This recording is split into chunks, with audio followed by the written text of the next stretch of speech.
On Monday, I posted an essay about postmodernism and wrestling with that from a Christian point of view. Postmodernism is essentially a critique of modern philosophy or modernity. Modern philosophy is best epitomized by a quote from Rene Descartes in which he says, "I think, therefore I am." And essentially, what Descartes is saying is that we cannot doubt our mind. We have to begin with ourselves and our own senses and work philosophy out from there.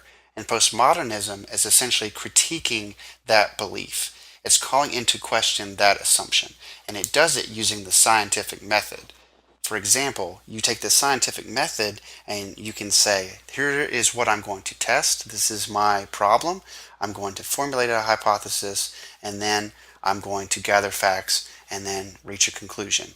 Well, what happens when you put the problem statement of, can I trust my mind as a reliable filter of reality? And now I'm going to test that and try to prove that I can. And postmodernism argues that you can't actually reach a conclusion that is satisfying with that problem, and therefore everything that we believe is based upon perception. There are a lot of movies that illustrate this concept, this wrestling with modernity, and one of my favorites is The Matrix. If you've seen The Matrix, you know that a character played by Keanu Reeves called Neo wrestles with a change in his perspective. He is living his life, and then all of a sudden, out of nowhere, he starts having these encounters with Morpheus and his followers, and it ends with Morpheus actually bringing him out of his so-called reality and facing the true reality that is outside the Matrix. And he goes on to readjust to that reality and become a hero within it. Perhaps one of the most postmodern scenes in any film is when Morpheus confronts Neo with the choice of having to choose one pill or the other, and if he chooses the red pill, then he's going to go on to encounter a new reality that is the true reality. And so now he is giving up on what his senses have been telling him is real and actually embracing something new. And Morpheus challenges him and says, what is real? That is essentially postmodernism, is bringing in a critique of what is and what is not real, and can you trust your senses? And so therein lies the danger with postmodernism, because if you can't trust your senses, then reality essentially becomes meaningless.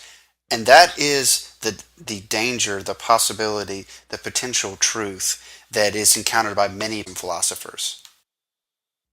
And so how do we as Christians respond to this challenge? Well, first, we can recognize that postmodernism has a point, that to actually critique modernity has some value, because our belief in God, our Christian religion, our spirituality is not grounded primarily or first on our senses, it's actually grounded on our faith. And in Hebrews, we are told that faith is confidence in what we hope for and assurance about what we do not see. And so unlike Descartes, our philosophy, our beliefs don't stem from a trust in our existence, a trust in our senses, even a trust in our minds. The Bible begins in Genesis with God being pre-existent, God existing before us, God as the author of our existence. And so we can trust our senses only because we believe and have faith that God gave them to us. And so whereas modernism begins with a belief that a person is self-existent, Christianity, along with postmodernism, can both critique this and say, no, you're not. The difference being that postmodernism leaves you in doubt and is only that critique, whereas in Christianity, it's because of God and how He has created us along with our senses and our vision of reality. And so this is why I wrote that postmodernism was a wildfire that can burn the entire forest down. It can take modern philosophy and crumble it to ashes, but it can't destroy Christianity, because for us, our senses aren't the source of our justification for our existence. They are the reward for our faith.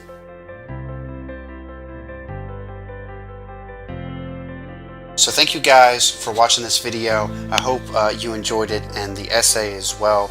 You can find more material like this on theburkingconservative.com. Feel free to leave a like, a comment on this, interact with me on Facebook, Twitter, YouTube, whatever you like, and I'll see you next week.